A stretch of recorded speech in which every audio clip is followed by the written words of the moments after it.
जय गुरुदेव, जय माता जी, जय गायत्री माता। आगे गुरुदेव गुरु गीता में लिखते हैं सद्गुरु की कृपा दृष्टि की महिमा। गुरु गीता का प्रत्येक महामंत्र गुरु भक्ति का गीत है। यह जब शिष्य की समर्पण साधना की सरगम से सुरबुद्ध होता है तो इसकी सम्मोहकता भुवन मोहिनी होती है।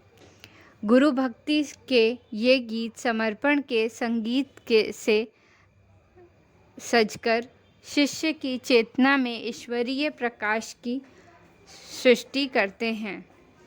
इस महासत्य की अनुभूति अब तक अनेक शिष्यों को हुई है। इन क्षणों की भी बहुतेरे इस सत्य को अपने जीवन की परिभाषा मानकर जुटे हैं। उनकी लगन उन्हें अंतर्जन जगत के अनेक रहस्यों से परिचित करा रही है। इन रहस्यों में सबसे परम सत्य एक ही है कि गुरु कृपा से सब कुछ संभव है। यहाँ तक कि गुरु कृपा से परम असंभव भी सहज संभव है। इस सच्चाई का जबकि कोई चाहे अपने जीवन में अनुभव कर सकता है। गुरु समर्पण की भक्ति कथा में रमे हुए शिष्यों ने गुरु गीता के पूर्वोक्त मंत्रों में भगवान सदाशिव के इन बोध वचनों को पढ़ा कि गुरुदेव के चरण कमल संसार के सभी दावानलों का विनाश करने वाले हैं। गुरु भक्त साधकों को उन सद्गुरु का ध्यान ब्रह्मरंध्र में करना चाहिए। यह ध्यान चंद्रमंडल के अंदर श्वेत कमल में अकथ आदि 3 रेखाओं से बने हंस वर्ण युक्त त्रिकोण में करना चाहिए। ध्यान की यह गुप्त गोपनीय विधि अपने परिणाम में साधक को अध्यात्म साधना का चरम फल देने वाली है। जिन्होंने भी इसे किया है वे सद्गुरु की कृपा से श्रेष्ठतम प्रसाद को पाने में सफल हुए। गुरु कृपा की इस साधना महिमा को और भी अधिक स्पष्टता देते हुए भगवान भोलेनाथ पार्वती से कहते हैं,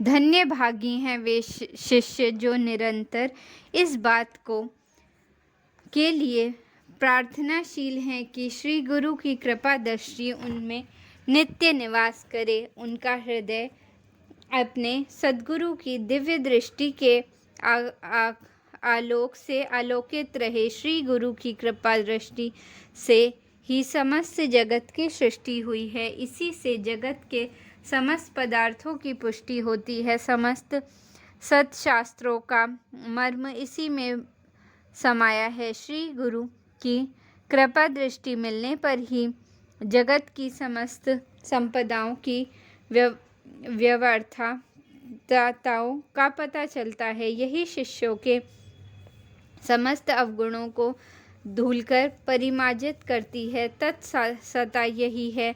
इसी से साधक में एकत्व से युक्त समत्व दृष्टि विकसित होती है। संसार में गुरु को विकसित करने वाली, मोक्ष मार्ग को प्रकाशित करने वाली सकल भुवनों में रंगमंच की स्थापना का परम कारण यही है। यही आधार स्तंभ है।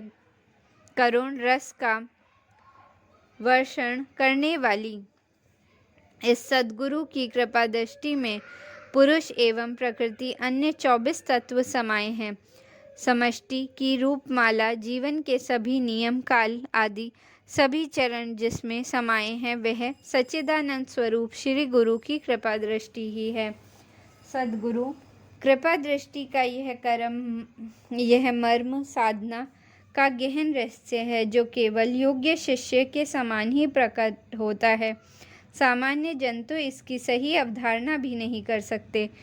इसके रहस्य को पहचानना तो बहुत ही दूर की बात है। इसमें शिष्य तत्व प्रगाढ़ है जो समर्पण की साधना में प्रवीण है।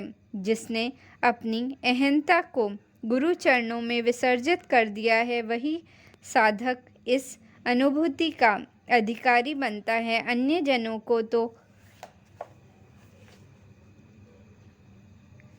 ये बातें कोरी काव्य कल्पना लगती हैं।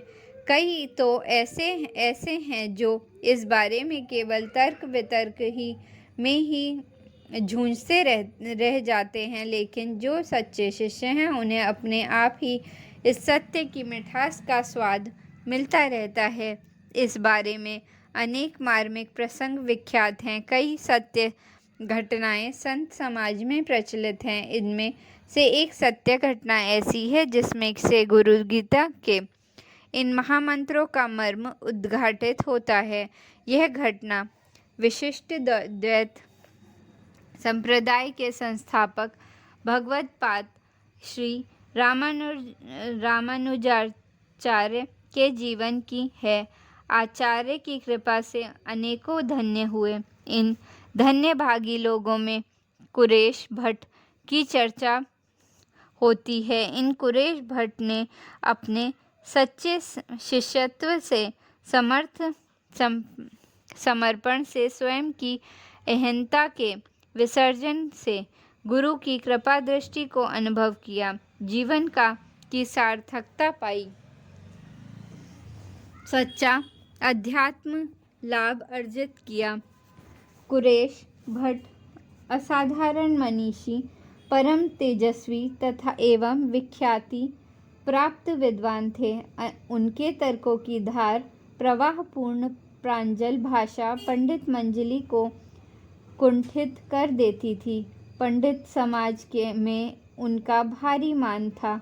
अनेकों योग एवं तंत्र की सिद्धियां उन्हें सहज सुलभ थीं, पर अध्यात्म के यथार्थ तत्व में वे वंचित थे। इस बात की कसक उनमें थी, लेकिन साथ ही उनमें कहीं इस बात का सूक्ष्म एह भी था कि वे परम विद्वान एवं सिद्धिपंथ हैं।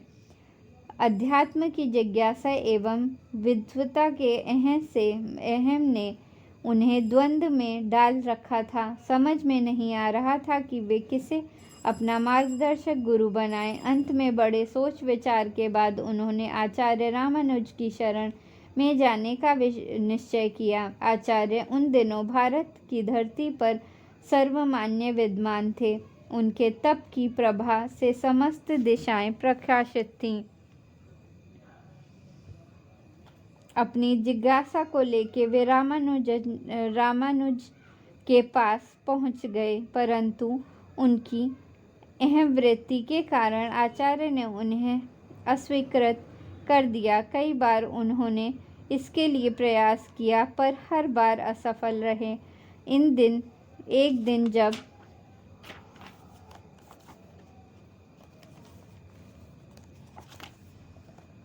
वे आचार्य के पास बैठे थे, आचार्य की मुँह बोली बहन अतुला उनके पास आई और बोली, भैया ससुराल में मुझे रोटी बनाने में बड़ा कष्ट होता है। आपके पास यदि कोई उपयुक्त व्यक्ति हो तो उसे मुझे दे दीजिए, ताकि मेरी ससुराल में खाना पका सके।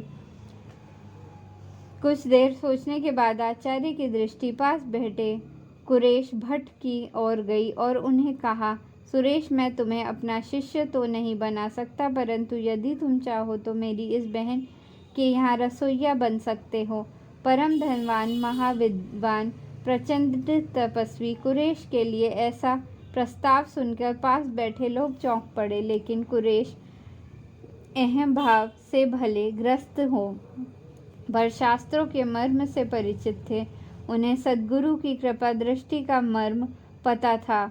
बिना क्षण की देर लगाए उन्होंने प्रस्ताव स्वीकार करते हुए कहा, प्रभु, आप शिष्य न सही मुझे अपना सेवक होने का गौरव दे रहे हो, यही मेरे लिए सब कुछ है।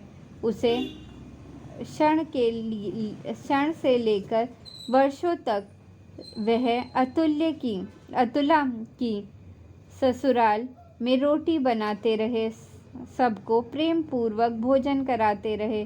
साथ ही उनका मन सद्गुरु के ध्यान में रमा रहा। प्रार्थना की इस निरंतरता में उनके अहम को धो डाला उनकी चेतना उनकी सद्गुरु में एक हो गई। आत्मज्ञान एवं ब्रह्म ज्ञान की विभूतियाँ उनमें आने लगीं। एक दिन आचार्य स्वयं उन्हें लेने अब उनके पास आए और बोले, वत्स, अब तुम स्वतः ही मेरे शिष्य बन गए हो। सद्गुरु की आत्मवर्षिणी कृपा दृष्टि को पाकर उनका जीवन कृतकृत्य हो गया। सचमुच ही सद्गुरु कृपा ऐसी है जो शिष्य के जीवन को शुद्धतम बना देती है। जय गुरुदेव।